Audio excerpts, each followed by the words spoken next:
My name is Prabhat Patnaik. I'm an economist. I was a professor of economics at the Jawaharlal Nehru University in New Delhi. Now I am retired and I am Professor Emeritus in the same university. You know, I wasn't very clear about the IPSP before I came here. But having come here and attended the first few sessions and the discussions on my chapter, I now feel that it's a project which really has great potential because at this moment, exactly what kind of things the social scientists might suggest to the people in the world for building a better future for social progress, something which I imagine would arouse a lot of interest. You know, at the moment when you look at the world, it is marked by very substantial levels of impoverishment, violence, terrorism, etc. And I think we have the means and the capability and the knowledge and the resources to actually build a better world. It would require, of course, redistribution of resources, but even more important, beyond redistribution, we should have a certain sense of belonging to humanity as a whole, rise to higher levels of universalism as far as people's solidarities are concerned.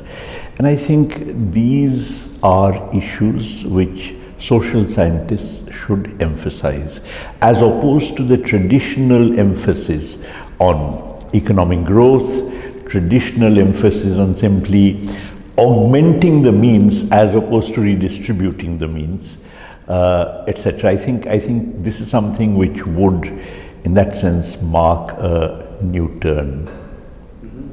Well, I am an economist, as I said. I work on macroeconomics. In particular, I have been working on the issue of globalization. Many people see this globalization as a way forward because in some sense bring the world closer. And while that's true in many ways, if you look at communication and so on, but in very crucial ways, I think this globalization has actually exacerbated domination. You find during this period, for instance, inequalities have increased dramatically. Poverty, contrary to what the World Bank and other official sources say, has, in my view, actually worsened in terms of malnutrition. I mean, how you define poverty is important, but if poverty is defined in terms of access to basic minimum levels of food and so on, I think it's worse today than it was 20 years ago. So, in many respects, this globalization has been accompanied by socially retrograde developments. And this is what I have been looking at and trying to establish both empirically and also the reasons for.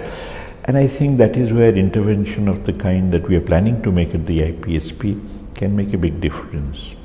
You know, one of the things is that this globalization means that all countries are exposed to financial flows, relatively free financial flows. As a result, the capacity of governments to undertake any measures, the capacity of governments to fulfill their mandate to the people in democracies is greatly undermined because suppose you get elected on a program which says redistribution of means, but on the other hand, if you do that, capital flies out of your country, then you can't do that. Something which Greece illustrated, for instance.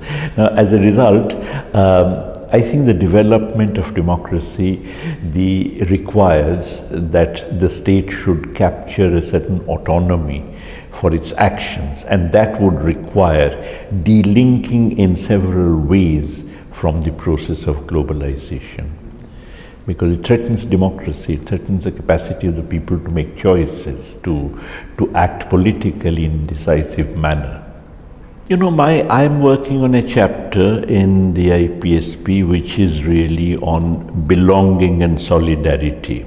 Now, I think democracy I see as a means of bringing that about. I mean, I think there's, you know, obviously the greater the sense of belonging, the stronger is democracy.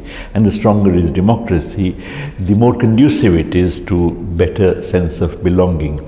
So I'm not directly dealing with democracy in that sense, but in our chapter we are dealing with the sense of development of a sense of belonging.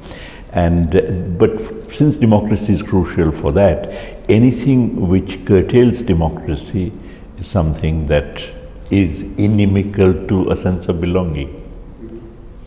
Well, from my own research, I would, for instance, argue that promise, you see, like they used to talk of trickle down, that we should have growth and then that will trickle down and so on. All that I don't think really makes any sense.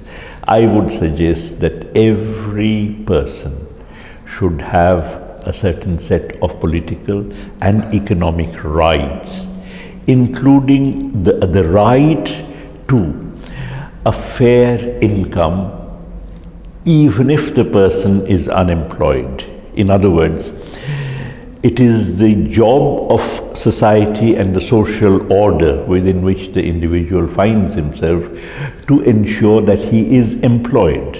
And if a person is unemployed, that's not his fault. And consequently, it becomes important that the society must find means of supporting him even if he is unemployed. So I would insist on a set of rights, minimally a set of rights, not just political rights about freedom of various kinds, but even economic rights, right to education, right to employment in that sense, at any rate right to a wage which a person should get, irrespective of whether society manages to find a job for him or not, a right to free and quality health care, right to old age pensions and disability benefits. Similarly, a right to food, for instance. It's not enough to have employment, but you must have minimum nourishment. So I would insist on a set of rights of that kind, which I think a democracy must guarantee, and which in turn would ensure that people become more active and able participants in shaping their own destiny, which is what democracy is all about.